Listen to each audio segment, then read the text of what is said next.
Okay, we're live. Welcome everybody to MUFC Realist TV.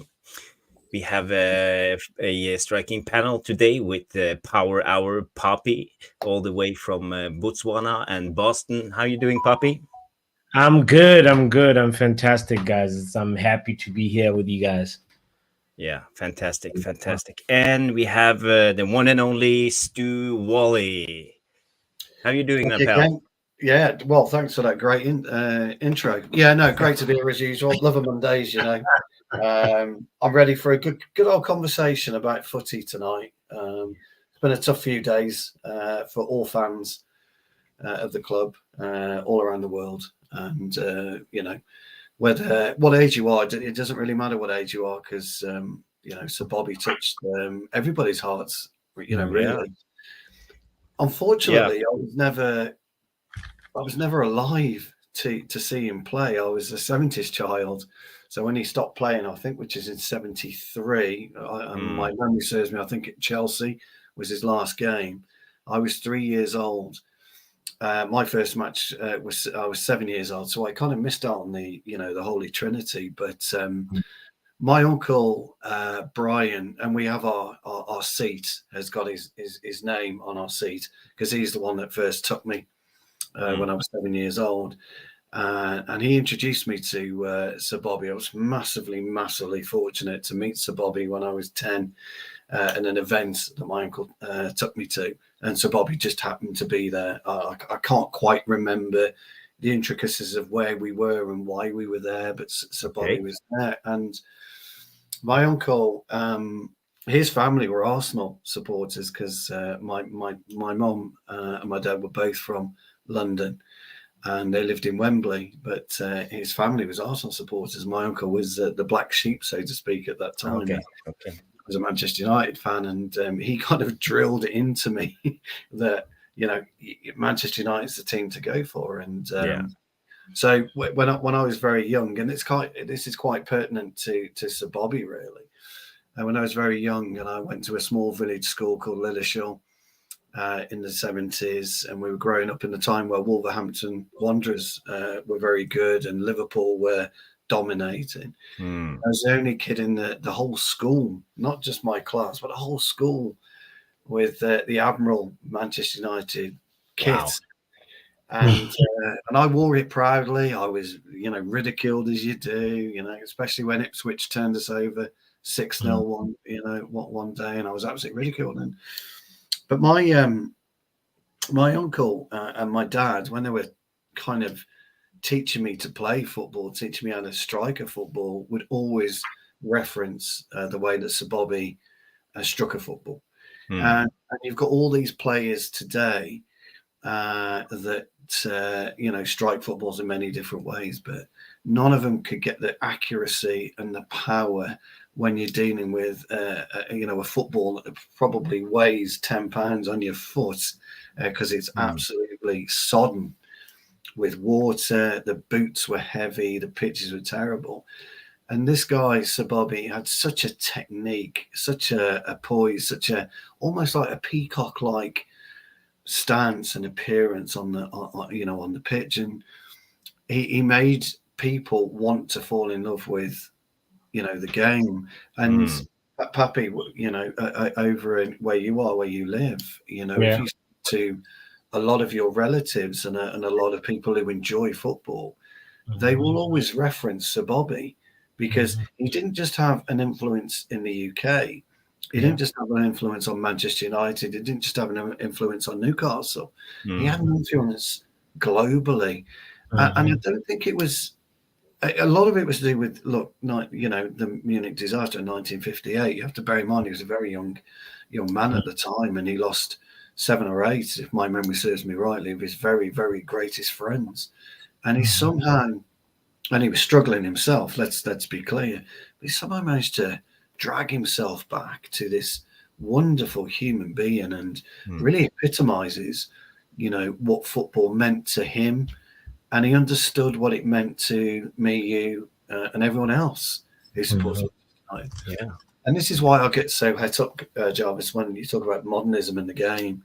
You talk about certain players crying and rolling over and doing this and doing that, faking head injuries, and all the nonsense that surrounds the modern game. When you're actually looking at a man who was on his deathbed, lost a load of friends, but knew and understood what it meant to represent Manchester United Football Club and England, and to want to play the game with, as I say, the poise and the grace that he did. I have to say, a part of Manchester United's died, unfortunately, and it's very, very, very sad. And I know, because we've had emails from the club already. There's going to be a week's worth of support and remembering Sir Bobby tomorrow night, and obviously on Sunday. There was talk that there may be kit changes just for this particular weekend. Whether the Premier League will ratify it or not, I don't know. But for me, whenever I take the pitch, and I'm 53 now, by the way, and I'm still playing, whenever I take that pitch and I cross that white line, I always remember what my uncle and my dad said: cross that white line with spirit, come back winning. That's what my uncle, and that's how I do. I'm a terrible winner, Pappy. Terrible winner. If I win, I want to know why we haven't scored more. And I'm an even worse loser. And Sir Bobby was exactly the same. He was a terrible winner and a terrible loser. And that's what makes a player, in my opinion, and I'm not talking about me, I'm talking about Sir Bobby, a player. And that's why we all have this affection to him. And my condolences go out, obviously, to his family and all Manchester United fans, globally. We should all just come together. Whatever your feelings are about the current setup, we should all just come together and remember, please remember this. Manchester United didn't start in 1986. Okay, just please remember that. Exactly. Very true. Way, way, way, way, way before Sir Alex walked through that door. So please remember that, guys. And love you, Bobby, forever. Lovely words, Stu. Lovely words. We will have Poppy's say about Bobby afterwards. We have to run the intro and say hello to the VAR room first. So, Mark, go ahead. Welcome back to MUFC Realist TV. My name is Bella. I am a presenter and hostess of this channel. Thank you for tuning in. The show is about to begin. I want you to give this video a cheeky little like and subscribe to our channel if you have not done so yet. As you must agree that I am better looking than Mark Goldbridge. So what are you waiting for? Just do it. Smash that like button now. Let's go Reds. Buckle up. Get ready to rumble. Ladies and gentlemen, from Mandalay Bay, Las Vegas, let's get ready to rumble!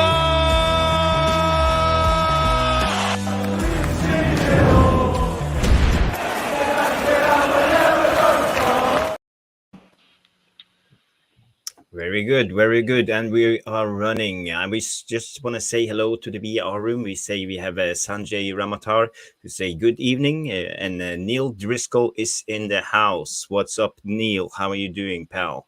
Do we have any more? Yeah, we have V Cobra. He say Guten Davon. Guten Davon? Something. You have to correct me if I did that right. And Jonathan William. Hello, hey, hur mår ni, kompis? And Red J, he say, den mot ge paraplygebruken. And MUFC Realist TV, Mick Ruby says, have a good stream and gives us all a good look and a heart. So good to see you, Mick. You're probably in watching as we speak.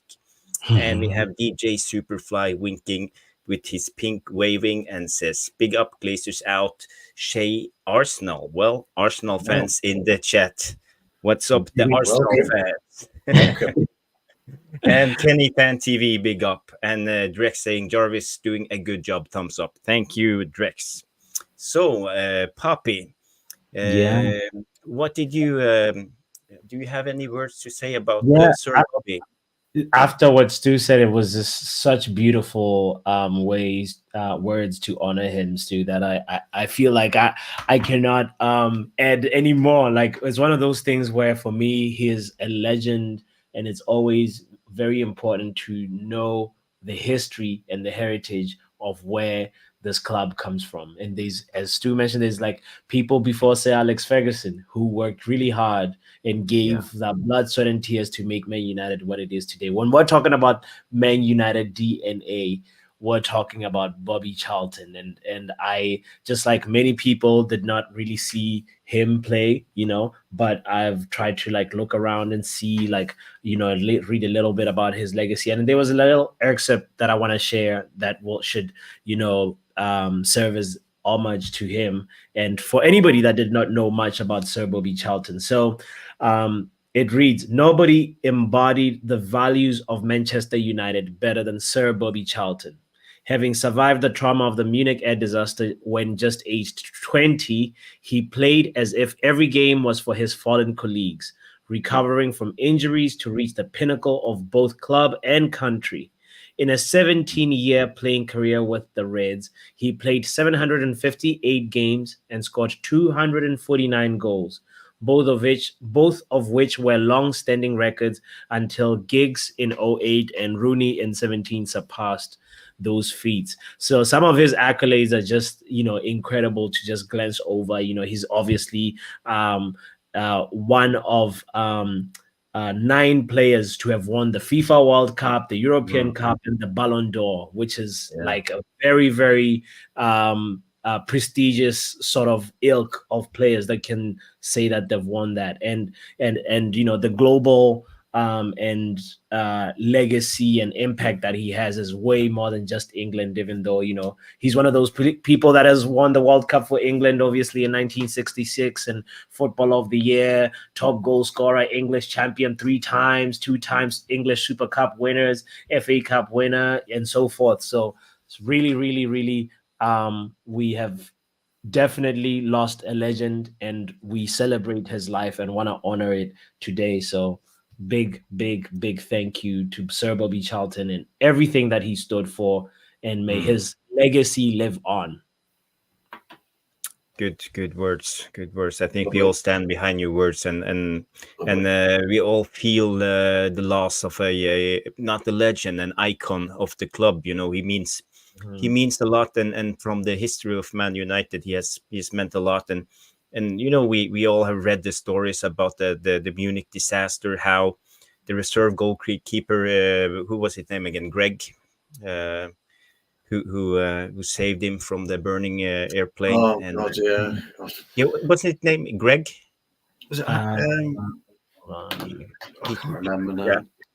was Something. And he saved him out of the burning airplane, Yes, and yeah. they didn't know if he was going to survive or not, and he lived guy. through all that, and all his teammates. He was a young kid. He was 21 years old, and imagine going through all of that in that day of time. But he came back, and he really gave it all on the football pitch, and trying to Harry be a Gregg, hero. I feel like, is the name. Harry Gregg, Harry. Yeah, goalkeeper, yeah. And he gave it all, and tried to live his life to the fullest for the people who didn't survive the Munich disaster. And he was a legend, but not only on the football pitch. He was an ambassador for the club, and he was very involved in charities. We have the Sir Bobby Charlton Foundation, and they have working a lot of years trying to get rid of landmines in like Cambodia and other areas with war, and he's done a lot for as a great human being, and he will be missed. Yeah. He will be missed. I once saw a video just not too long ago where he was celebrating a Man United, when it's just, you could see the passion that still, like, it was in him even at a very old age, so that love and passion for football and Man United, that one, like, we have to respect it and connect with it. That's how, we're a family together. So I see her Welsh girl says Sir Bobby Charlton was and will always be Mr. Man United. And I saw also Chelsea Dan was commenting up here and paid his respect. So Rick Bobby, sad news. And we have Arsenal fans here, we have Chelsea fans here, and and everybody understand there's an icon of football who passed away, and not only Man United. So it's good to see that we all can unite as football fans in tough days like this. There we say, oh, Arsenal is leading up 2-0. Tottenham, Tottenham, yeah. It's only Fulham though, isn't it? Yeah. Fulham without Mitrovic, they don't have any sting in attack at the moment. Right. They will Since struggle. Mitrovic is gone, yeah. Yeah, Mitrovic, they're all attacking away. I see here Dan Smith say, Sir Bobby Charlton is the reason I started supporting Man United in 1964. Man United's greatest player, him and Bill Foulkes, survived Munich. Bill Foulkes did, yeah. Yeah. So then you have been supporting Man United. You said you were 51, Stu. When did you start supporting Man? I'm 53, Oh, 53. so I was 77 was my first game. So that's when I officially started supporting the boys. That was against Wolves. We got beat 2-1 that day. But I managed to see some of the greats. I really have. The Greenough brothers. I saw Pearson, Stapleton, Martin Buchan I've met on a few occasions, shook his hands. Big Gordon McQueen, Arthur Albiston. Who was the manager in 77? Was it Doherty? No, it was Dave Sexton. Dave Sexton. Yeah, he came after the Doc. So Dave Sexton comes under the banner of Steve McLaren, a revered coach, a very competent coach. Same with Brian Kidd, but didn't quite do it managerially. But there's a lot to be said about whether you can or can't do it as a manager. And we'll talk about this, I'm sure, when we talk about what's happening currently with the current squad, and my viewpoints on that anyway. And then after him we had Big Ron. So Big Ron came in, and then of course it was Atkinson. Yeah, Big Ron Atkinson. Sorry, and then of course it was the boss. But no, 77 was Dave Sexton. He just couldn't get them playing, but. And we had a really good squad. Sammy McElroy was a wonderful, talented footballer. Back in the 70s, as I said, he was a striker with the curly hair and no teeth.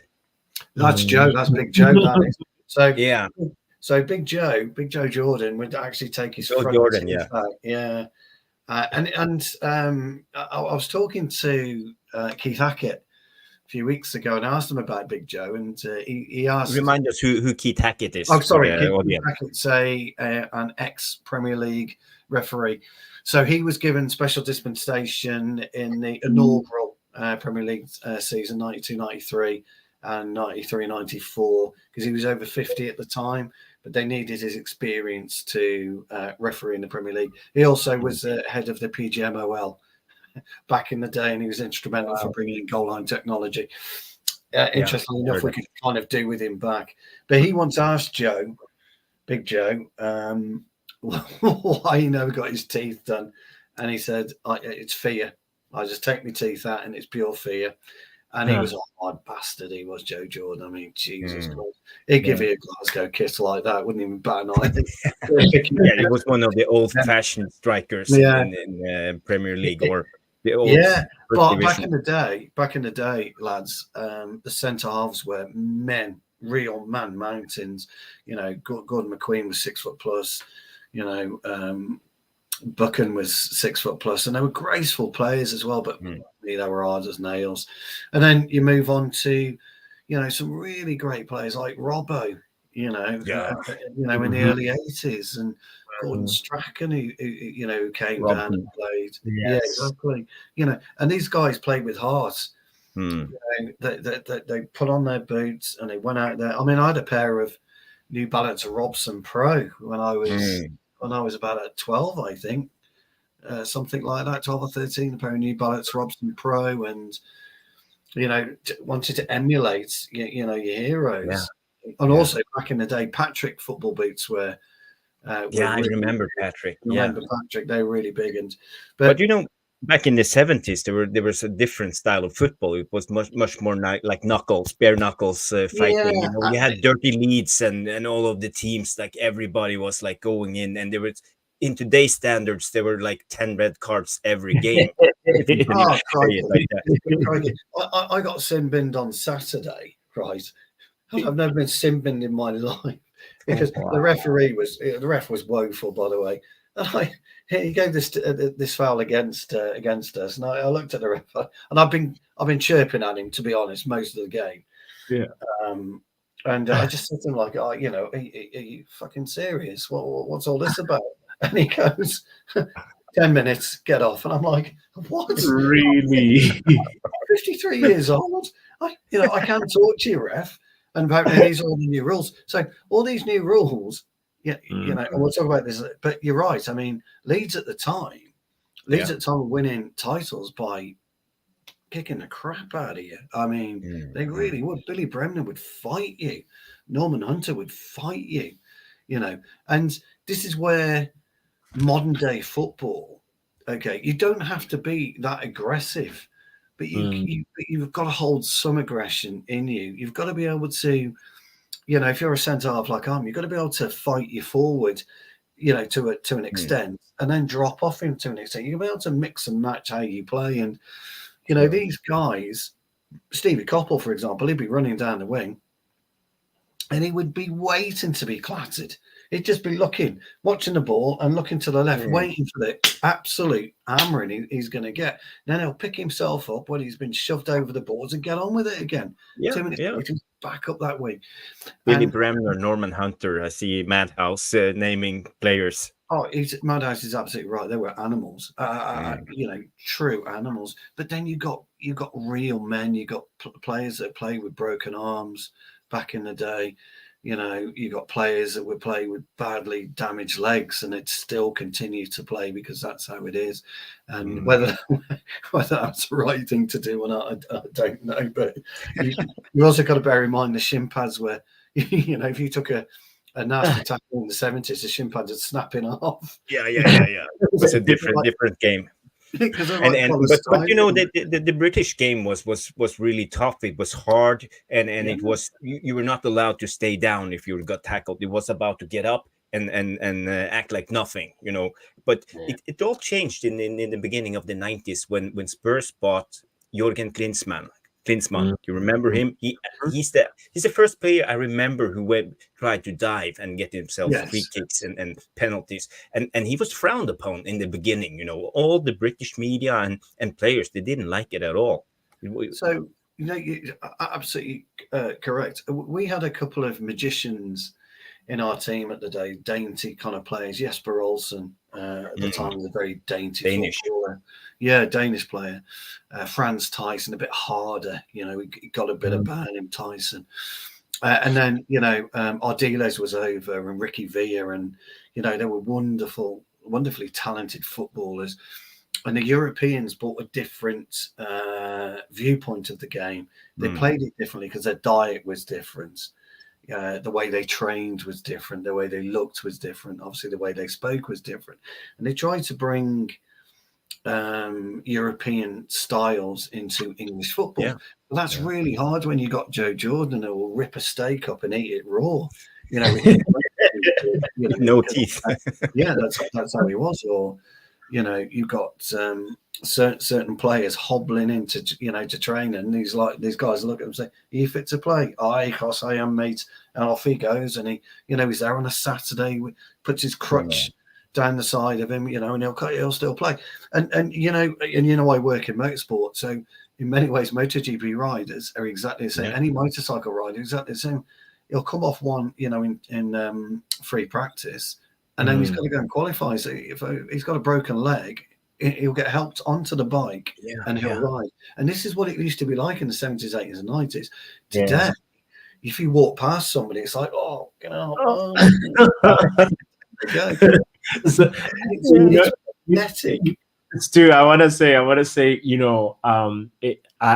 in my looking up about just reading about Sir Bobby Charlton, what struck me was that his debut for Man United was in something like 1956, and it's Sir Bobby Charlton versus Charlton Athletic, and I was like, okay, whatever. But then the main thing is that he he was just a youngster at that time, and then he scored twice apparently, and we won 4-2 in that league game. But he played with an injury. To add on to what you're saying, is like he said, like the article said, like Mr. Busby asked me if I was okay, recalled Sir Bobby, and he said, I actually had a sprained ankle, but I wasn't going to admit it, and I crossed my fingers and said yes. So he got a chance to play through the injury because of, it's just that passion and that toughness, that like, this is a contact sport. I am passionate about playing, and I want to give my blood, sweat, and tears. You're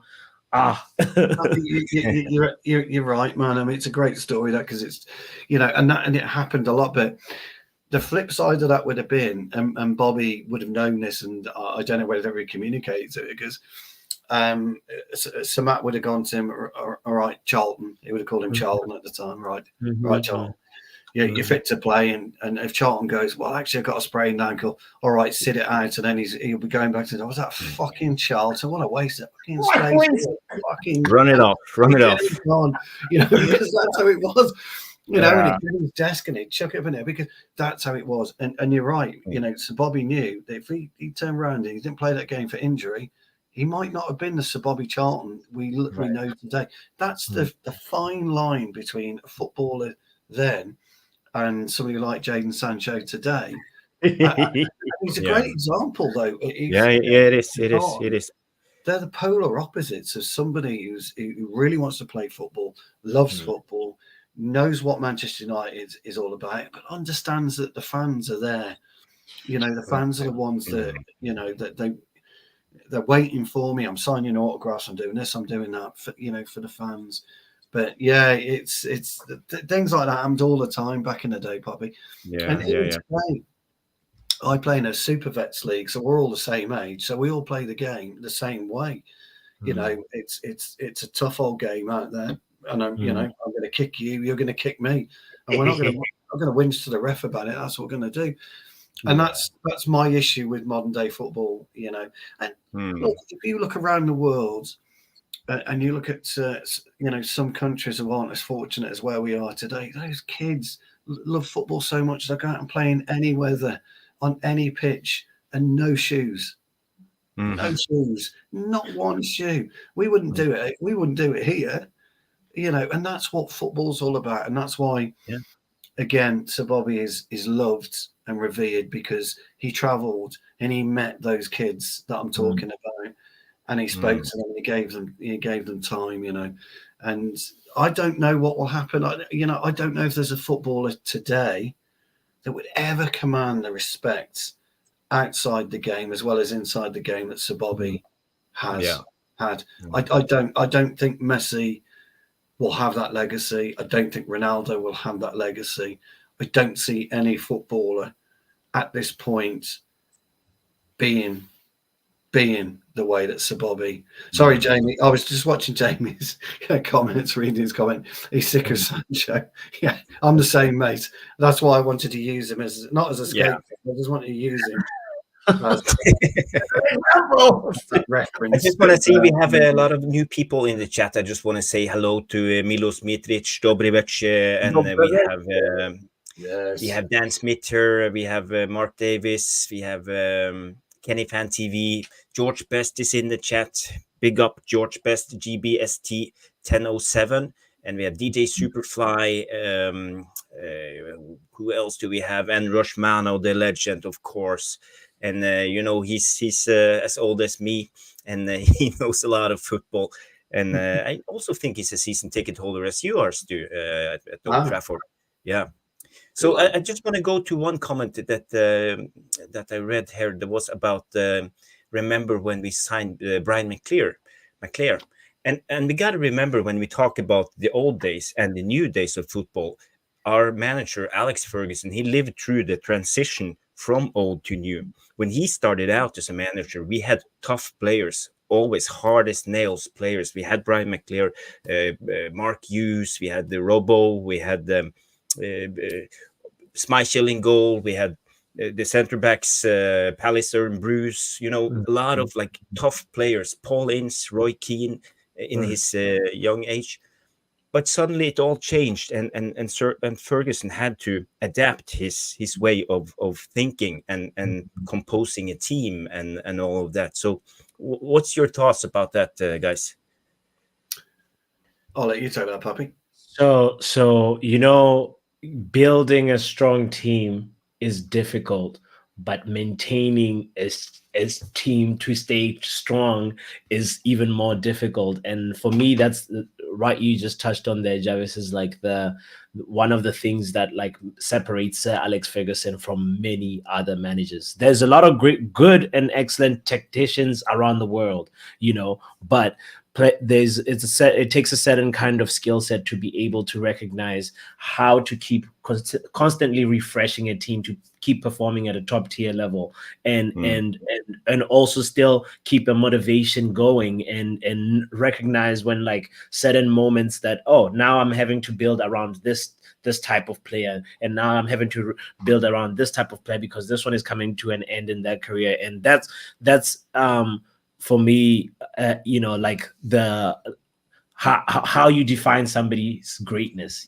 how they maintain. It's not just about getting at the top, it's what you do to stay at the top and continuously survive. So that I'll forever be grateful to Sir Alex Ferguson for sort of like, for me, that's what attracted me to Man United, and the way in which we were winning too. It's like we're known that like we have a confidence, we have an aura about us, and one of the things in our ethos is like we never ever give up until the very end. So it's just that those team dynamics that sort of like make what a Manchester United team is supposed to be, and it's all the foundation of all the work of the Sir Alex Ferguson's and the people that came before him. So that's what I have to say about that. Yeah, say here, Philip 1988. I'm just going to read out his comment real quick. It's a good comment. Steve Bruce, winner of the 93 Sheffield Wednesday. I've never celebrated a winner like that, other than the 99 final versus Bayern. And I agree. I remember the 93 Sheffield Wednesday game. He scored two goals on headers, almost identical in injury time of the game, and that was like a crucial turning point of the season for us. I remember that. He got pelted in the papers as well after that for a couple of. I think one of the headlines was. Bruce Brace sets pace, and then they went on to say got very little pace. It was quite an interesting way. I think it was Steve Bates wrote the article anyway back in '93. Just a little bit that just popped into Steve my Bruce memory. was actually he never played for England, I believe. No, ridiculous. Ridiculous, ridiculous. I just want to touch on what Poppy was saying. He's absolutely 100% correct. And the way that I would sum that up is that a good squad, and what Sir Alex was an absolute master of, was looking at a skills balance and a personality balance. You need the both, you see, to make a really good squad, and he was brilliant at that. So you're in that team. You stepped into that team environment.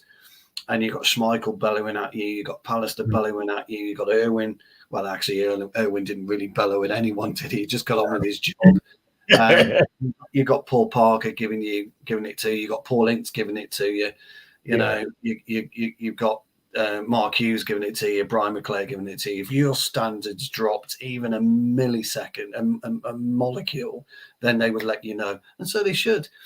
And it doesn't happen today. You know, if your standards drop, don't worry about it. Somebody gives you a 90-yard pass and you can't, and it goes way over your head, and they go, "Oh, fuck off, get on with it, pass it properly next time, mate. I'm here. I'm not there. I'm here."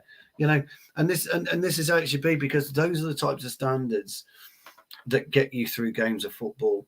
It's, if you can't pass 5, 6, 7 yards, without, and then your mate's going, "Oh, unlucky." What do you mean unlucky? You're a professional footballer at the height of your game, playing for Manchester United. And this is the problem with modern football. And I don't think, and I know you want to talk about Eric Ten Hag, Jarvis, so I'll obviously let you do it. No. We can talk natural, and we just have a discussion about football. Sure. That's the point of the show. Well, when you talk about managers, and probably again, you spoke about it again brilliantly. You spoke about there are good tacticians in the world.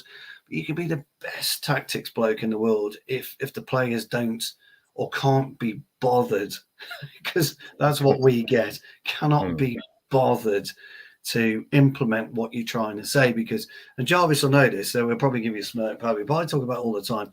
You know, the pitch dimensions haven't changed. No. Goals haven't changed. You can put on the field 11 players per team, 22 players on that pitch. There's The only time of the game hasn't changed. The duration of it. There's only an infinite amount of things you can do on that pitch, you know, Yeah. that you can train and you can do.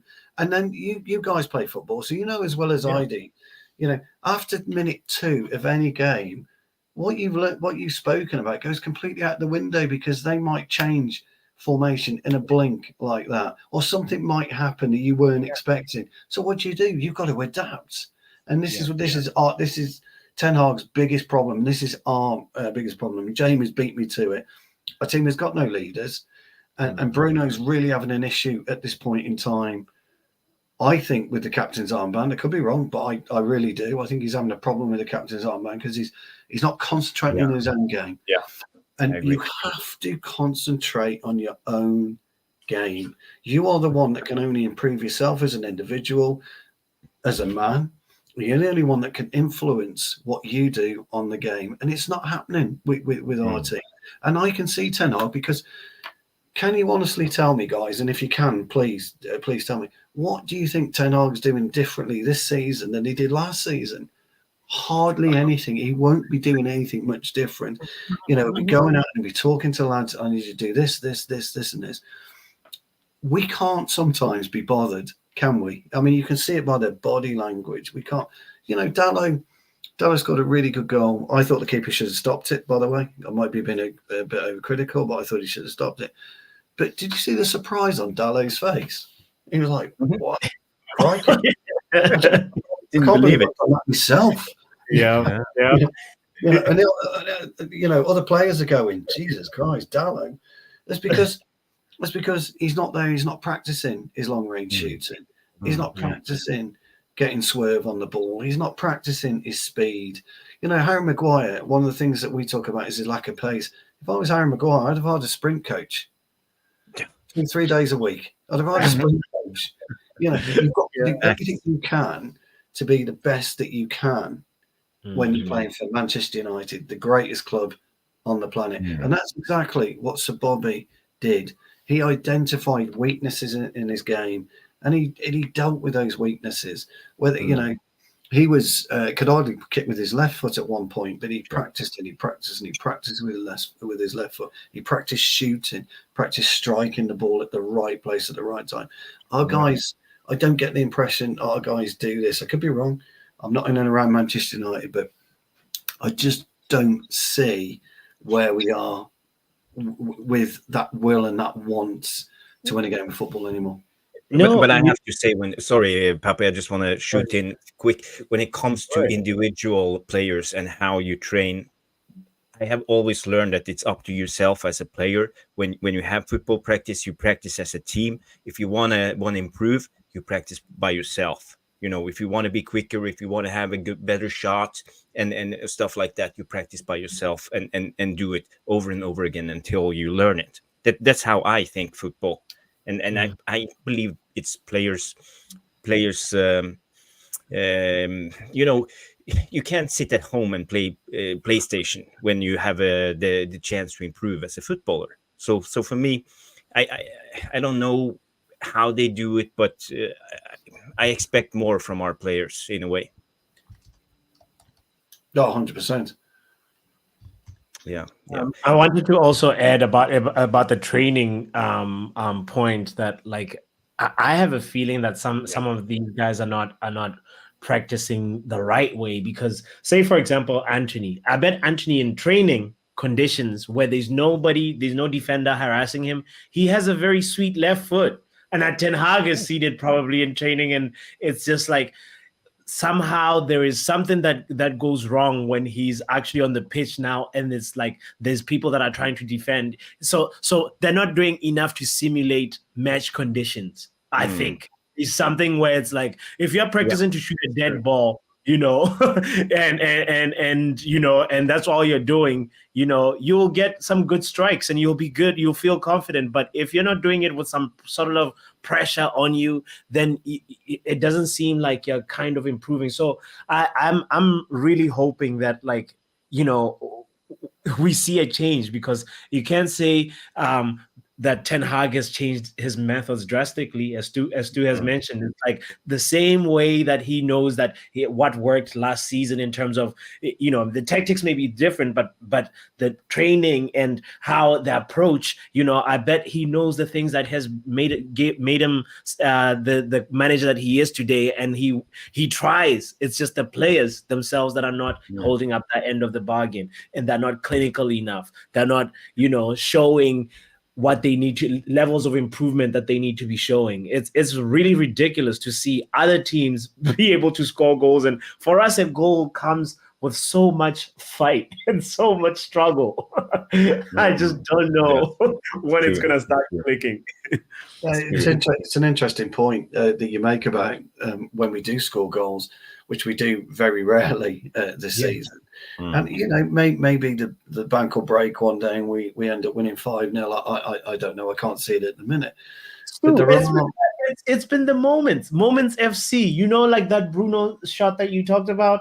It's a brilliant thing. You ask Bruno and Johnny Evans to replicate that again, they probably won't. And Dallow's shot that you talked about, ask Dallow to do it again. He probably won't be able to do it again. Not a hope in hell. And the interesting thing is, players themselves, they don't help each other. If I'm playing left back or I'm playing centre half, and I've got access to the analysis that our players have got, I'm wanting to know absolutely everything about my opponent. So if I'm playing Rasmus Højlund tomorrow night and I'm a Copenhagen centre half, I'm going to want to know everything about him. Does he take it deep? Does he prefer to back into me? Does he take it on his right peg at all? Is it always his left? If it's always his left, I'll stand, maybe, a centimetre, 2 centimetres to the left, what I normally would do. Does he chest it well? If so, I'll just give him a quick elbow on there to get him on. I will want to know everything I can, absolutely everything I can. And you've got all this. You can do all of this anytime you want as a professional footballer. And we don't do that. So when Anthony and Rashford running down, working the wings, and they're not taking on their player, that's because they don't know what the player's weaknesses are. They've not bothered to study his weaknesses. And as a professional footballer, to me, that's criminal. Yeah. I want to go what you should call it, do a deep dive into Ten Hag's tactics now, and I want to talk a little bit about your opinions about how Ten Hag tactics are going this season. We have played, I think it's 12 games. In my estimations, we have played one good game, and that was the League Cup game against Crystal Palace. We have won a couple of games, but we always have to drag it over the line and win in injury time or stuff like that. But some of the fan base are not happy with Ten Hag at the moment, and because they say we miss an identity and a style and a way of play. There's probably several reasons, but I read a lot and I see a lot of people saying that we are playing long ball football and we don't play as a unit. We are not cohesive. Everything is wrong with the team, and they're just pointing out what's wrong. I wanna figure out, what do you think? Why is everything going wrong? Because obviously Ten Hag is not standing there in practice and telling Bruno to waste the ball or stuff like that. He wants the players to perform. So why do you think it's going wrong with Man United and the tactics? Why do we lack an identity at the moment? Who want to go first? So I take it then. I'll be interested to see what the chat think, what the VAR room think, what's going wrong, because there's some real knowledge in the VAR room. So I'll be interested to see what they think. True. Here's the thing for me. I think it's better to not have an identity. And I'll tell you why. If you've got a certain way of playing, be it 4-4-2 or be it 4-3-3, and you always attack through the same channels every match, that gives you an identity. you become free flowing with your football, you become predictable. It's the same with life. If you sing the same way or you do something in the same way, you become predictable, and we can't be predictable. The best teams, even Pep Guardiola's teams, and I don't really rate him as a manager, to be fair. I'd love to see him, before anybody jumps on me, I'd love to see what he could do at Fulham as an example, or see what we can do, see how good a manager you really are. But he doesn't have a way of playing either, because teams will know, and he knows that if I play the same week in, week out, I'm going to lose my invincibility. And that's what you can't have in football. However, I don't necessarily know that our players at this point in time, where we are in this rut, can really be bothered to step up to the plate and do what it needs to be done in order to win games of football, in order to win football matches. Because, and again, VAR room, correct me here, please, but you cannot tell me that Varane needs coaching, that Bruno needs coaching, that, all right, Rashford might do, but Casemiro needs coaching. You cannot tell me that Casemiro has to sit in the team meeting and say, and Ten Hag's up there saying, right, Kaz, I need you here because I'm worried about the attack from Casado or something. And Casemiro's going, well, I know that. I've been playing a game at the highest level for 15 years. I know exactly what I'm doing, and they do. What coaching and what training is all about is guidance. It's all about studying the opposition and then guiding you through what the potential dangers the opposition can throw. But again, if you don't know what dangers Brighton can offer, what dangers City can offer as a professional footballer, as an individual, then you're in the wrong game. You're completely in the wrong game, because it's not as if you can't turn on a television and look. Or, when we're linked with a player that we don't necessarily know, what's the first thing we do? Oh, I'll just click it. I'll view him on YouTube. I'll get his YouTube highlights. So you telling me that you as a professional footballer can't just go on YouTube and get these highlights? And this is the thing with modern day football, and this is what I've got to bring up, modernism in football. This all started back when FIFA became, FIFA 12, 13, when it really hit off big time. Yeah. And FIFA's had such an influence in the modern day game that people are looking for different things, different little slices there that a manager's discovered, within a game. And it just doesn't happen that way. It really doesn't. And I go back to you guys. You play football. You walk, exactly, the gaffer gives you something to do, but you say, actually, it ain't going to work, so I'm going to do it my way because I think my way is better. And then you take it in the neck, don't you, off the gaffer? I have. I pay no attention to my captain when I'm playing, the skipper. He can say what he likes. I'm not interested because you're focusing on getting the best out of the game. And nobody, again, please, in a VAR room, tell me. You cannot tell me that Varane isn't skilled enough to read the game, read the pattern of play for the first 10 or 15 minutes and say, right, it's going through 8. For the first 10 minutes of this game, everything's gone through 8. Get him, let's snuff him out, and let's see what else they're going to do with it. Because that's just basics in football, guys. And this is what really, really bothers me. Right, honestly, this is what bothers me the most. But, I mean, look, I'll be interested in your guys' views on it. But I don't think we've got an identity, but I don't think we need one anyway. We just need to, these lads have got to get it together themselves, And I once said to Jarvis, we're on a show last 12 months ago, I think. Somebody was saying that Ten Hag hasn't improved A player, B player, and Guardiola goes and improves John Stones. And these don't. Managers don't improve players. Players improve themselves. The only way that a manager can really get hold of a player and improve him, which is shove his, fist up his arse and literally walk him around the pitch. That's the only way he can have an influence on a player. So anyway, I'll shut up now. Yeah. Sorry. I agree with you. That's a good point. And I remember you said that. Yeah. I think it was 12 months ago or 2 years ago. Who knows? So yeah, good, interesting points. Poppy, what's your opinion on this subject? So I mean, it's a combination of things. We cannot ignore the unprecedented injury list that we had at the beginning of the season. It's just been, a very, very, very destabilizing portion of our club. That's the most important, the foundation. And when you have a new goalkeeper and you're trying to sort of start, remodel that foundation, and the season does not wait for you to be able to have all the pieces ready. So what happened is we've had a moment where we've not had enough time to have a back five that includes the goalkeeper to be able to gel, work out the mistakes and what the new way in which Ten Hag wants to play. We haven't even figured out how to use the skill set that Onana has, which is the long ball and playing with his feet and being able to distribute the ball to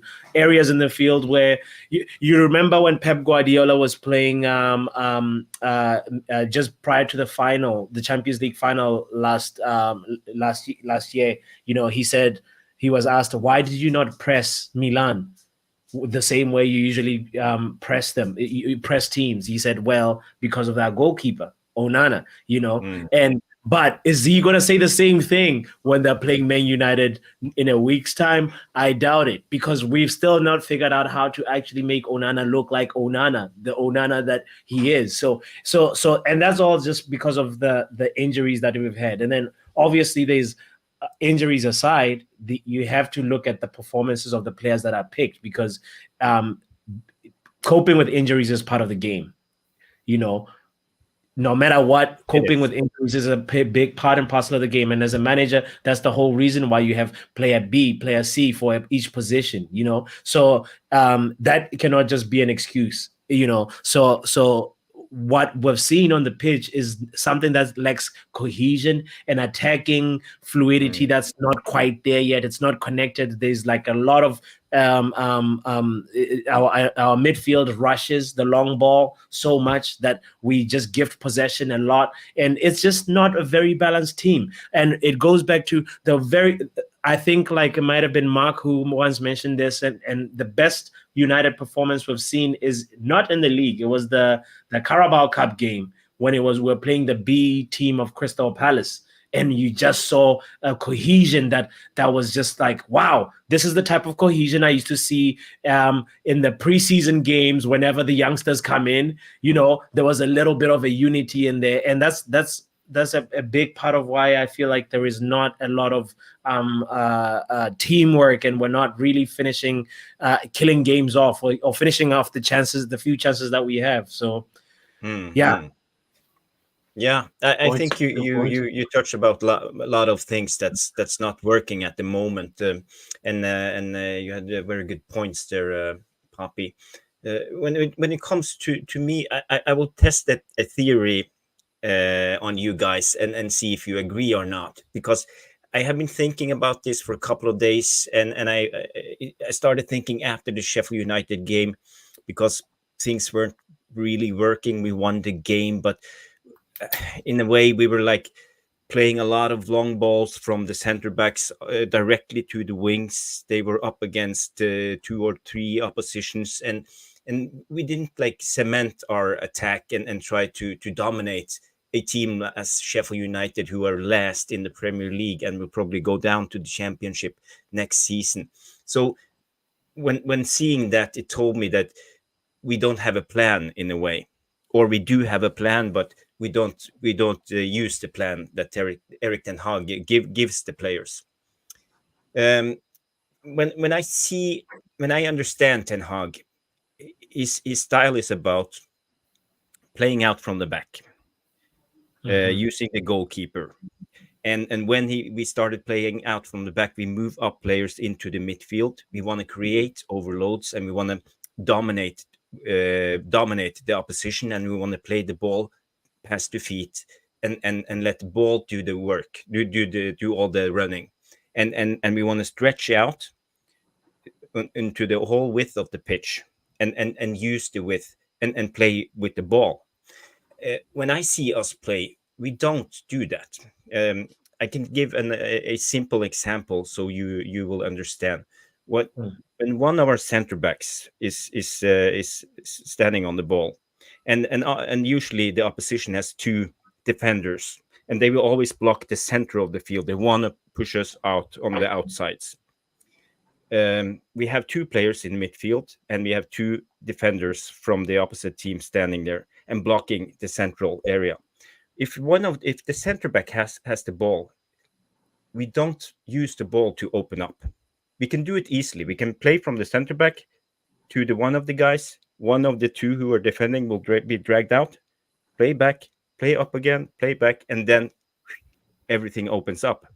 It's Mhm. very easy if you understand how to make the ball to open spaces. But we Mhm. don't do that Mhm. because every time we try, if the center back tries to play to Bruno, for example, he will try to turn on the ball or try to give it a one touch pass into the I don't know, attacking Fun. Mm. wherever, Yeah. Yeah. Hollywood style. And the same with McTominay, because McTominay doesn't have spatial awareness. He doesn't scout. He doesn't Yeah. know what's behind his back when he receives the ball. And we have Mhm. had the same problems with Fred, and we have had the same with center backs, midfielders we have had before. In my estimations, we only have, I would say, only Amrabat and Ericsson is the two midfielders we have who are aware, who knows what's going on, who reads the space around them and know what to do with the ball, and they can easily play the ball with one touch, and they do Mm. it with precision and tempo in the ball. But we don't have players to play that, and Ten Hag wants to play with precision and tempo on the ball. He wants the ball to do the job, to open up the opposition, Mhm. but we don't have the skills. And for me, I think it's a little bit about somebody calls it football IQ. It's Mhm. about, you see, for example, Rashford, you see McTominay, and you see Bruno.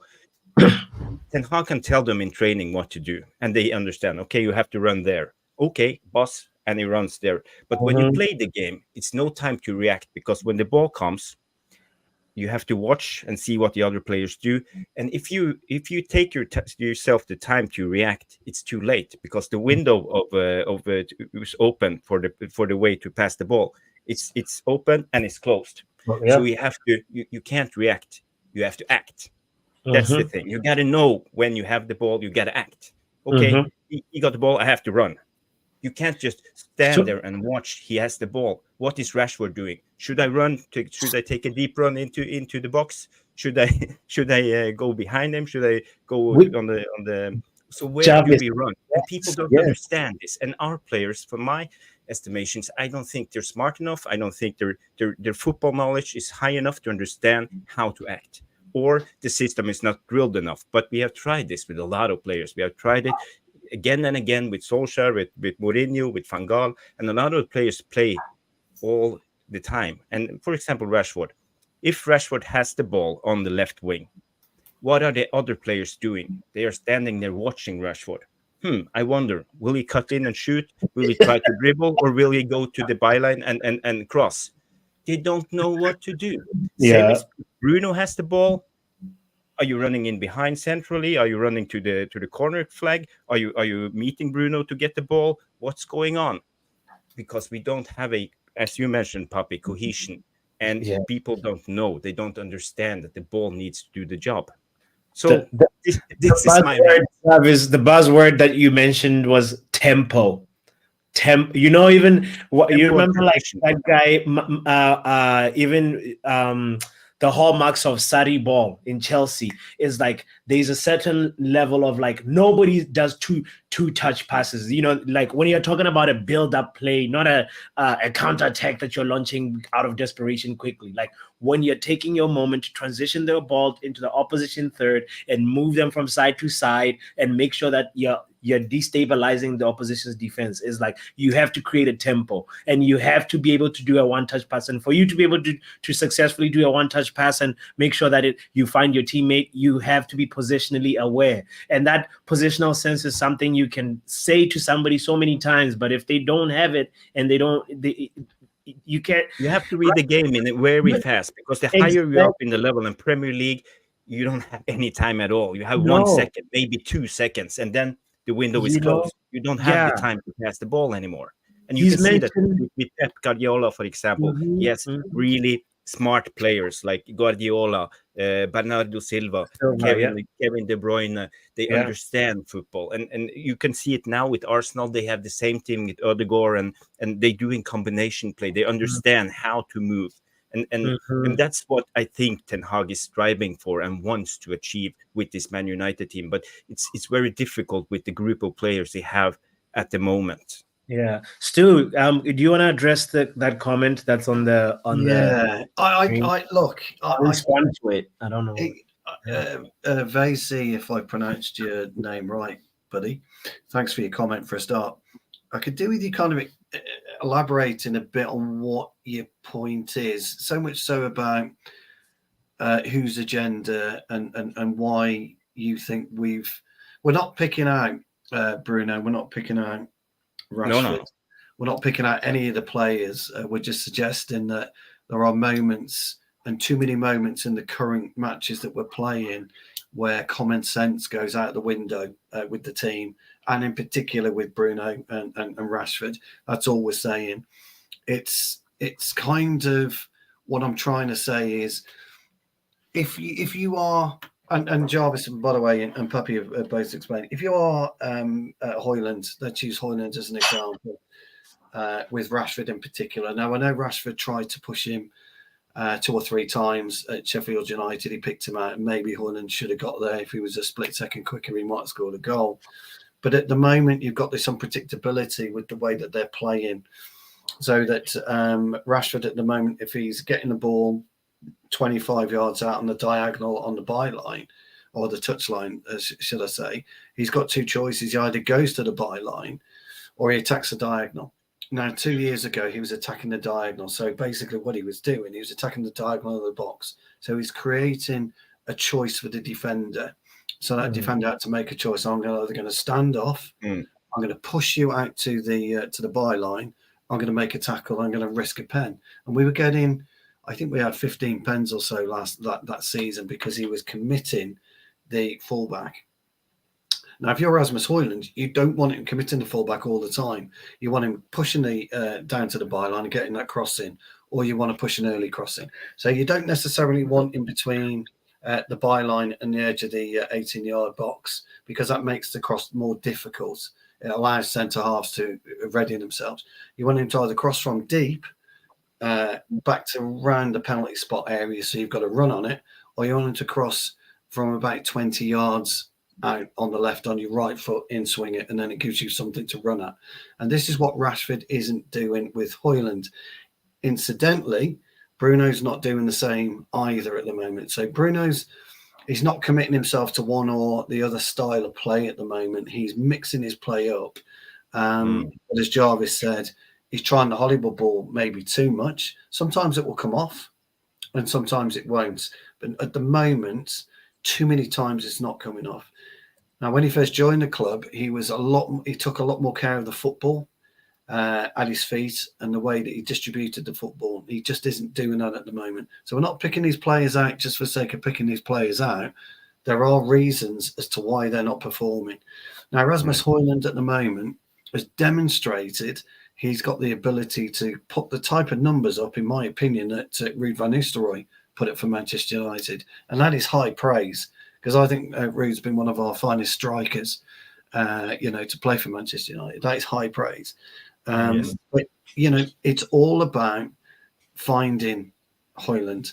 And I know you hear and you read that Rashford and Højlund are talking and they're trying to find a way to work together. Well, the only way you're going to find that way is for Rashford to be a little bit more sensitive to Højlund's play, a little bit more speedier with what he wants to do, and then deliver. But deliver.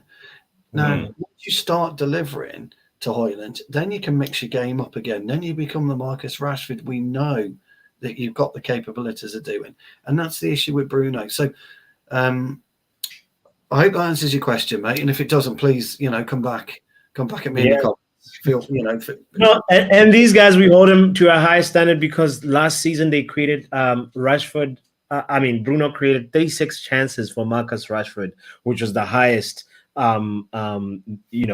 chances created for a player, and so that's why, like, right now it's one of those things where they're under this microscope of like, why are we not kicking off in the same way like last season? We want to have a good season or a better season than last season. So yeah, that's what I'll say about Rashford and Bruno. No, and that's a great point. And Mick asked the question a bit tongue in cheek, with having no style of play or having a style of play makes you unpredictable. What does that do with Bruno and Rashford? Like I say, just basically pointing out small things. They don't have to tweak their game too much. What annoys me more than anything about some of our players at the moment is they're damn fine footballers. They're mighty fine footballers, way better than I could ever dream to be. And anyone else, that doesn't play for Manchester United right now, because they've got that level of technical ability. They're just damn lazy with it. They're just lazy. And Ten Hag must be looking at sometimes and thinking, what the F is going on? True. You showed more than that in training yesterday and the day before. I want to see it out there. In fact, don't train as good. Train rubbish. We've had some great players. Paul McGrath, a wonderfully talented, smooth centre half, could hardly train because of his knee. But my God, what a player! Tottenham had it with Ledley King. Sol Campbell was like it on occasions. So fullbacks, yeah, that's a really good point. We are missing fullbacks. Fullbacks give you the balance, and fullbacks, give support to the likes of Anthony, give support to the likes of Rashford. But equally, you want that back. But we just have. We've got to kind of kick on, but the lads have got to want to kick on. The fellas have got to, they've got to want to. I mean, I don't know about you guys, but I'm really worried about Sunday. Yeah. Worried about Sunday. And maybe that's a great point. It says here, right? Red says here, even see with these players, you're probably right. So I don't know. I feel like a cow that's walking outside McDonald's. Like when I think about Sunday, I'm like, oh, going to the abattoir. A cow that knows, like, all right, we have a saying in here, Puppy. It's like turkeys voting for Christmas. Exactly. You know what I mean? It's like one of those. But I mean, that's just the way I view it, really. But when. And everyone in this chat who kicks a ball around, when we do it we love it. I mean, just imagine doing it every day for your job. Wow. How cool would that be? How lucky they are. I look forward to Saturdays, training on a Tuesday and a Thursday. I've had a kickabout tonight, actually, but training on Tuesday and Thursday, playing Saturdays, just like, wow. Get into it. It's absolutely brilliant. So, it could be scrappy. We need to make it scrappy, Rushmano. Otherwise, it could be a bloodbath. We need to make it scrappy. We've got to disrupt them any way we can. That will be a tough game. I just want to say, in conclusion, for people who say that Ten Hag doesn't have a style, go back and watch the game we played in the US this summer against Real Madrid, when Manu had this great game. That game was actually how I envision Ten Hag and how he wants to play.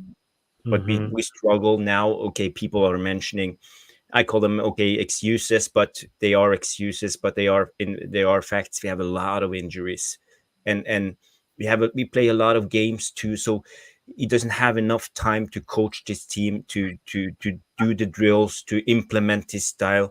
And as I talked about, you don't have enough time to react. You need to act, and then because of that, you have to do it a lot of times, so it goes automatically. Because when you go in the stress level of a game, you go to default mode, and you forget what to do.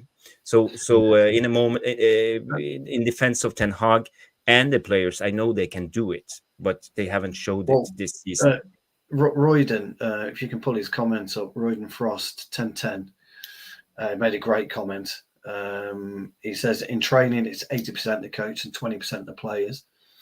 And in the match, it's 20% the coach, 80% the players. He's Oh, this one. 100% right. It's all about, the coach is talking and guiding and training, but he can't do anything. He can't do anything. It's down to the players in the match to get that win. So it's a great point. Great comment. I like that comment. Yeah, it's very good comment, actually. Yeah, I agree 100%. So, do you have any more to add about this Ten Hag issue, or should we move on to the game tomorrow? Yeah, I'm just thinking there's a team that's unbeaten in 7 away games, guys. We're playing them tomorrow. Let's transition to that. It's Copenhagen. I'm also, I know Sunday is far away. Let's talk about Tuesday. Yes, I think Sunday's a bit too far away, isn't it? Yeah. Tomorrow night. To sum it up, tomorrow night we play FC Copenhagen in the Champions League game. We're playing at Old Trafford, so we're playing at home. We have lost 2 games against Galatasaray and Bayern Munich, so it's a must-win tomorrow. If we lose, it's bye-bye Champions League for this time, and who knows when we will play Champions League next. So it's very important that the players step up. We will do the memorial thing for Sir Bobby Charlton. I hope that it will give them inspiration to give a good performance, but it's always a but. Copenhagen is a great team. They almost beat Bayern Munich. They were up 2-0 against Galatasaray. Something happened, so the game ended 2-2. So it's not a walkover. It's not an easy game. So for fans who believe that this will be an easy game, it will be a walkover, I'm not so sure, because they play. I haven't studied them a lot, but I believe they play the Danish style. They have like a very organized defense, but they fluid attack in the 4-3-3 with wingers, and they try to dribble. They like to pass to feet and try to dominate and control the ball, but they play direct with pace when they can. So they will be out to hurt us tomorrow. Guys, what do you think about the game tomorrow? Yeah. I mean, it's one of those. I have very limited knowledge about Copenhagen, but I know a few notable. The guy called Le Rager. He's got a goal and assist in 2 games, and he's usually on the right hand side of the midfield, and he's a problem player. They have a striker called Jordan Larsen. And he's also, he can also be a pacey player. So it's one of those where I'm worried about. Lately we've been operating with 2 bouncers at the back in Maguire and Evans, and I think it's gonna be maybe Maguire and Varane. Maybe, I don't know, but I'm a little bit worried about just the lack of pace with our defense. And. So Copenhagen, and they're not going to be a walk in the park. Like Rashman says, that no mugs, No, no mugs. Yeah, I think you're right, Bobby. I think it's going to be a very, very difficult game. But, when you play someone like Copenhagen, we play someone like Galatasaray. Galatasaray are a bit of a different kettle of fish at the moment with the signings they made in the summer. Yeah, it's all about a team's wants and a team's desire. And the thing with Copenhagen is, but don't forget, it's the Battle of the Brothers, isn't it? Tomorrow, Hoyland Junior. Yeah, it's a reunion of the Hoyland brothers. You're right. One of the twins is playing tomorrow, I believe. So it'll be quite interesting for the parents of Rasmus and his brother tomorrow.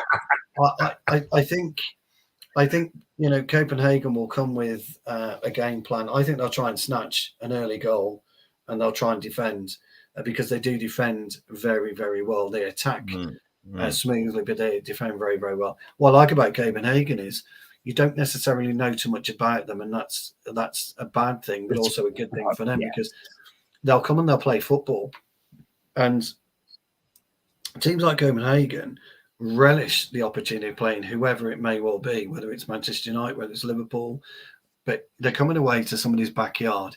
And as a footballer, there's nothing better than beating someone in their own backyard in front of their fans and waving to them as you walk around victorious, as you stroll off the pitch. There's nothing like it. And after a couple of minutes, They'll forget completely where they are because you just zone out of all the fans screaming in and around you. There's two brothers. Is the place for? Yeah, they're twins, I believe. Twins, yes. The youngest one. Fantastic. That's brilliant. That. And Copenhagen will go for us, and they will try and stranglehold us. They will try and push us against the wall and squeeze the life out of our throats and try and suffocate us early doors because, they've seen teams do that. They've seen teams come to Old Trafford. Yeah, that's probably right. It's a good comment there. And they will see that. But I'm going to go out on a limb here.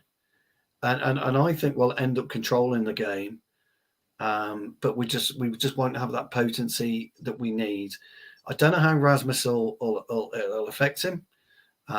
He's only a kid. He's a young lad. He may freeze on the night. I don't know. We'll learn a lot about Rasmus Højlund tomorrow night. We'll learn a lot about his character because if his one or two of his brothers do play and his mom and dad in the stand, you'll learn a lot about him as a man tomorrow.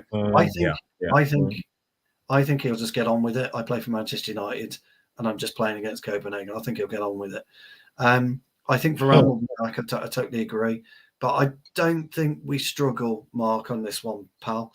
On normal occasions, I'd have agreed with you, but I think we'll be okay tomorrow night. And I think we're in Last Chance Saloon.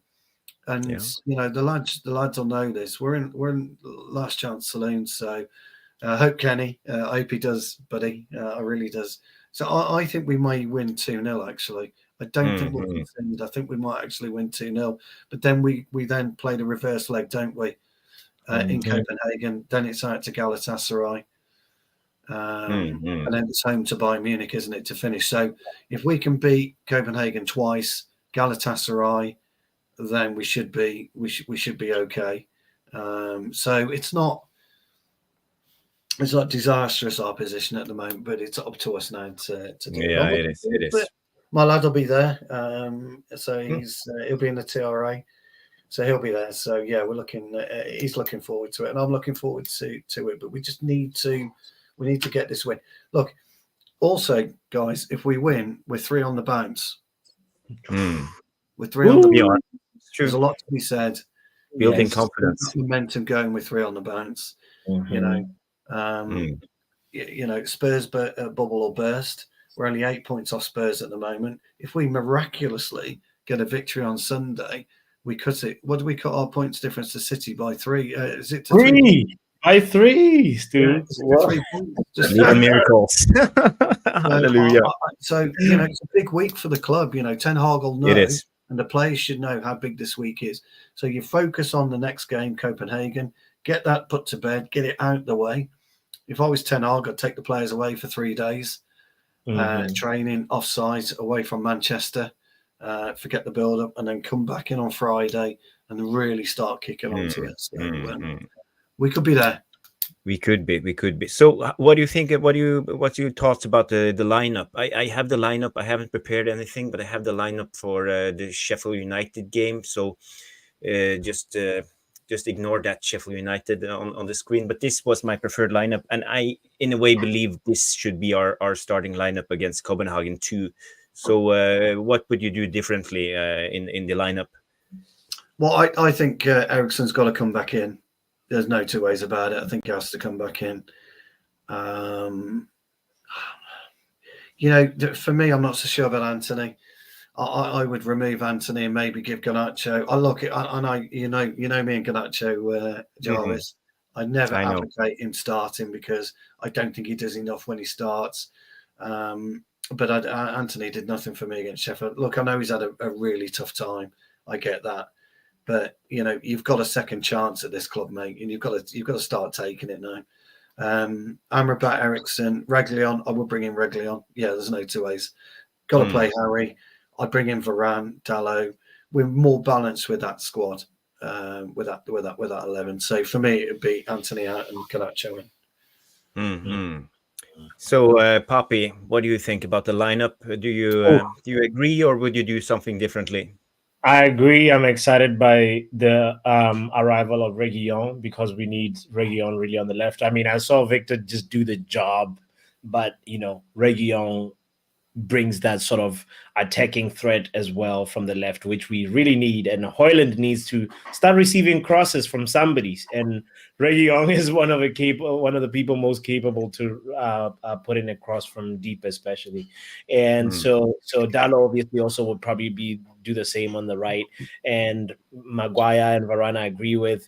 I also take out Anthony, and instead of Stu's Garnacho, I would put Pelestri in there. I really love. Yeah, I really loved the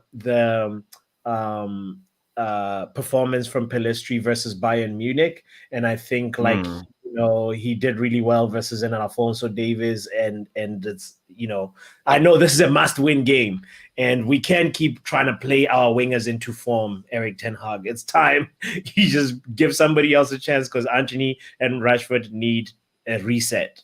Yeah. But everything else I agree with. If we should try to think what Ten Hag would choose, I believe he will start Rashford because it's a thing that Ten Hag does at the moment. He always starts Rashford, it seems. But getting Reguilon in at left back will probably give Rashford more overlapping fullbacks. Will create more space for him. It will be easier for him to control the ball and dribble and cut inside. So maybe Reguilon will mean that we will see a better Rashford. I would also, and that was the same I would want for Sheffield United game, but at least for this game, I want to see Eriksen play against his Danish fellow countryman. He's technical, he's good on the ball, and I believe Amrabat Eriksen combination is one combination we need in this team because both of them understand football. They have spatial awareness, they know how to play the ball, and they are precise on their pass. So both of them I would like to see play together.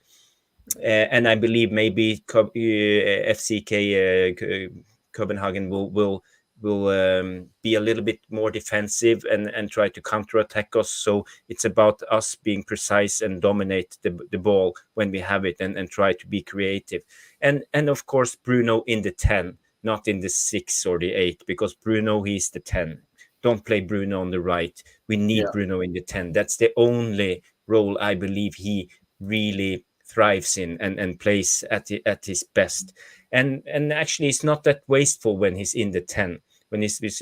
Because he wants to try passes all the time, and when he's deeper in the field, when he tries the passes, it's more difficult. So Bruno in the 10, and of course we will see Harry Maguire start again. He had a good game against Sheffield United. A lot of people gave him the man of the match. Yeah, he was solid. He was solid. So he will probably get another chance in my book. He plays. Yeah, Maguire definitely plays. Somebody asked a question about will our reserve goalkeeper, will he ever get a chance? And he won't, but I would play him away to Galatasaray. By Indir.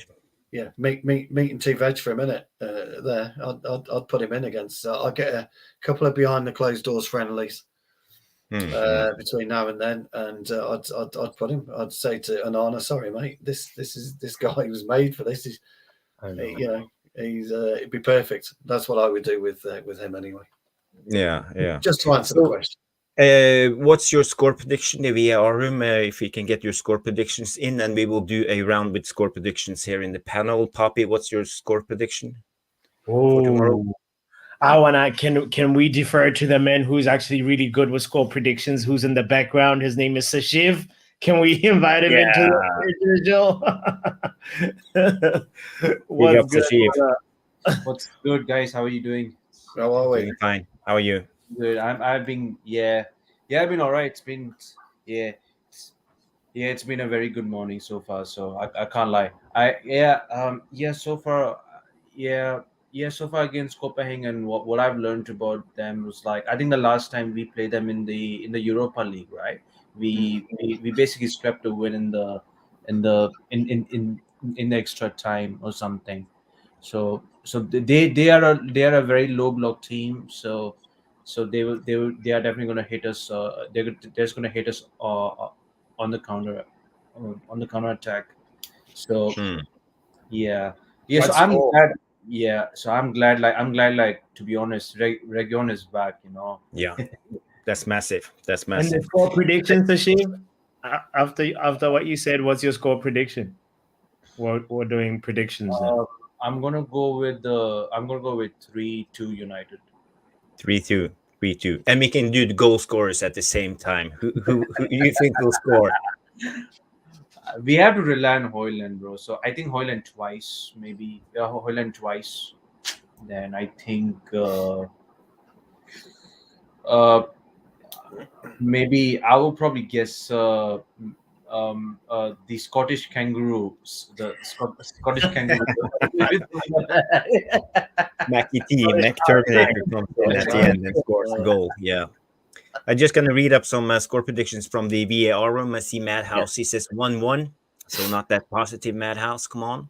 And we have RJ. He says 4-0 United. It's a little bit too optimistic in my book, Bro, but we are okay. conceding with Onana, man. Yeah. And we have Nico. He says 2-1 Man United. Ryden Frost says 2-0. But we are on fire. So 3-0.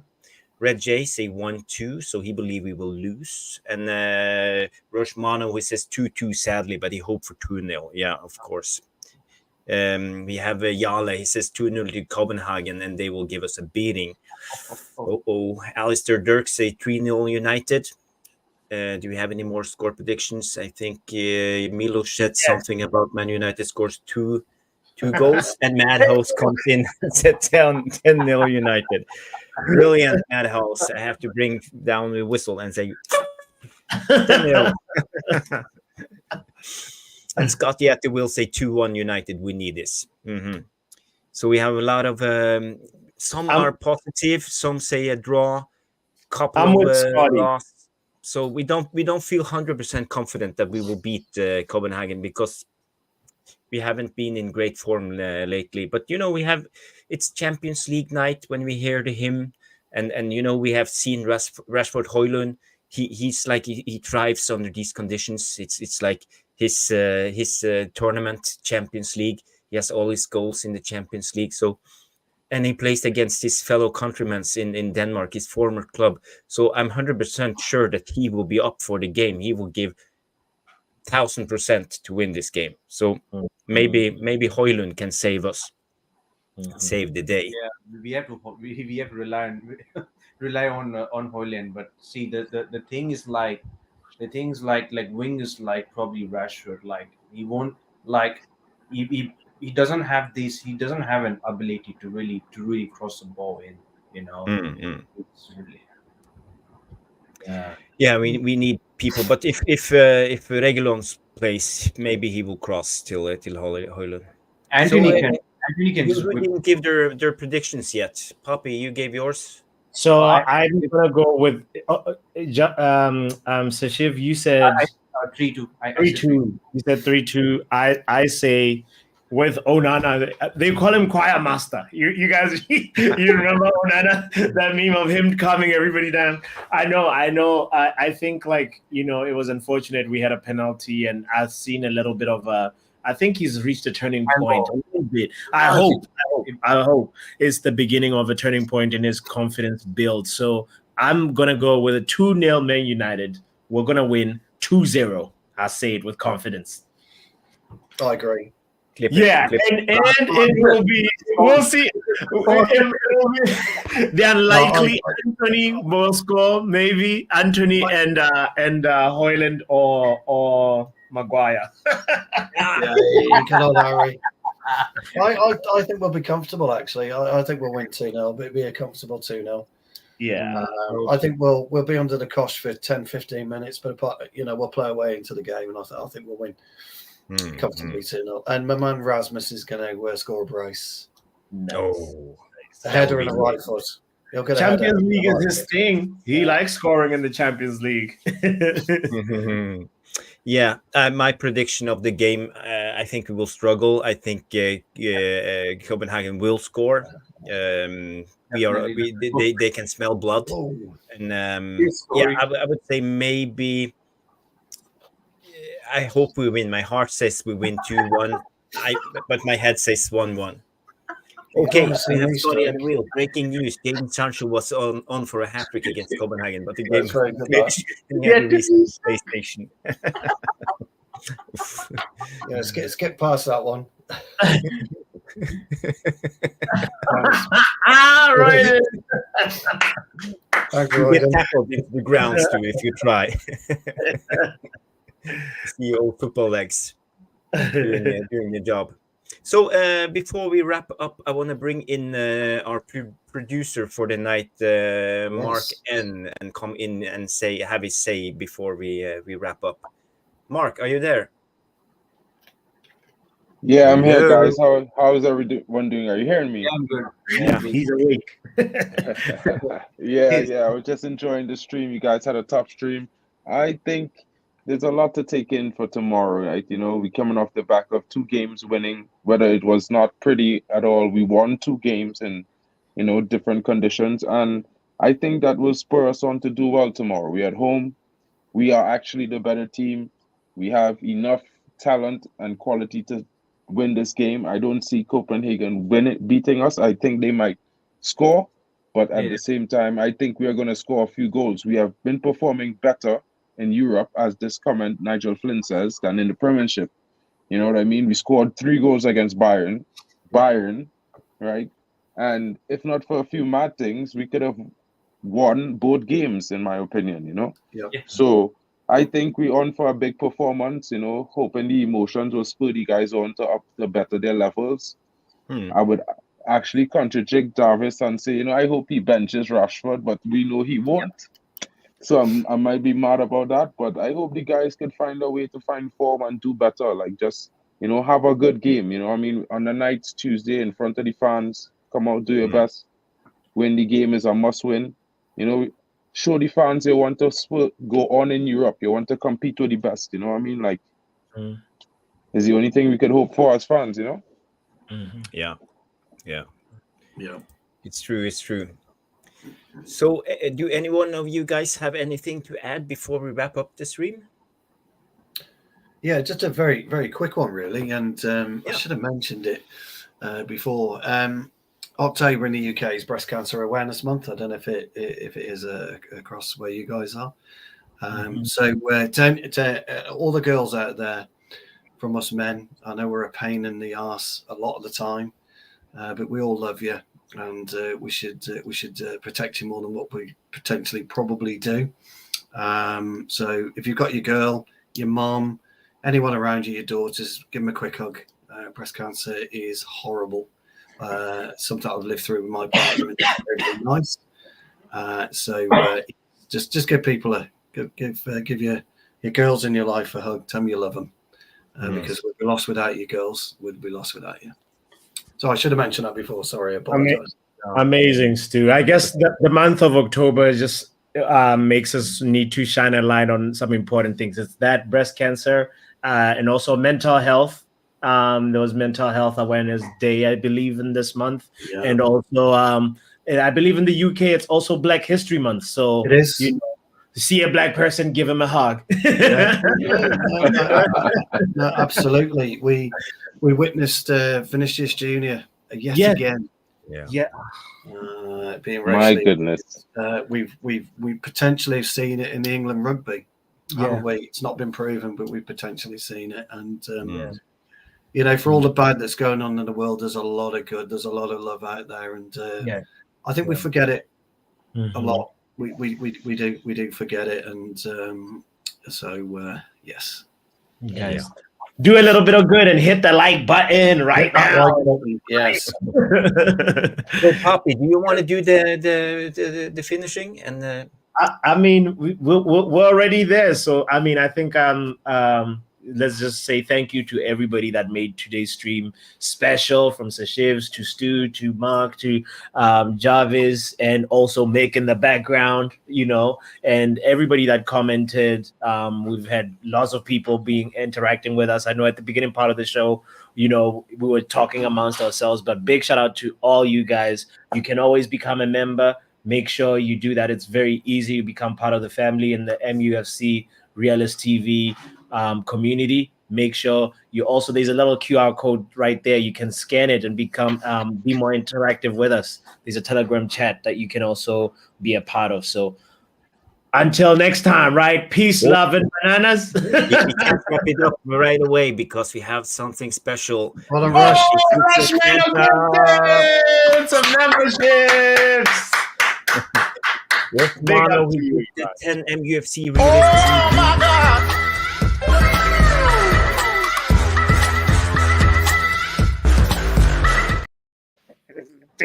Oh, that's a nice song.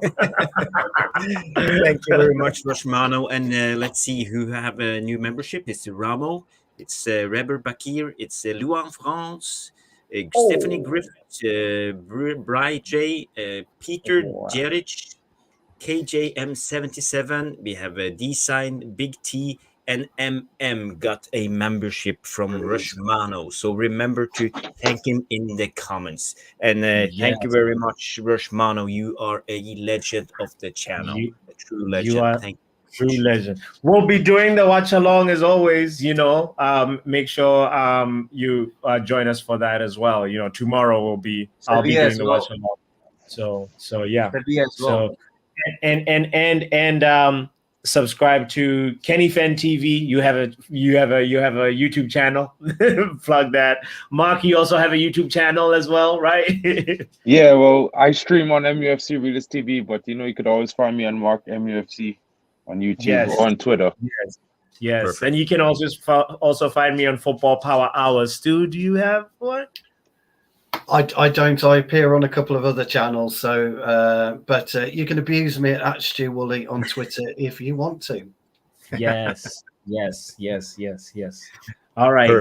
Perfect. Yeah. So everybody, take care. Remember to hit the like and subscribe to the channel. And peace, love, and banana. Bye-bye. Copenhagen will come I in. hope you enjoyed this video. Please give it a thumbs up by smashing that like button. Subscribe if you have not done so yet.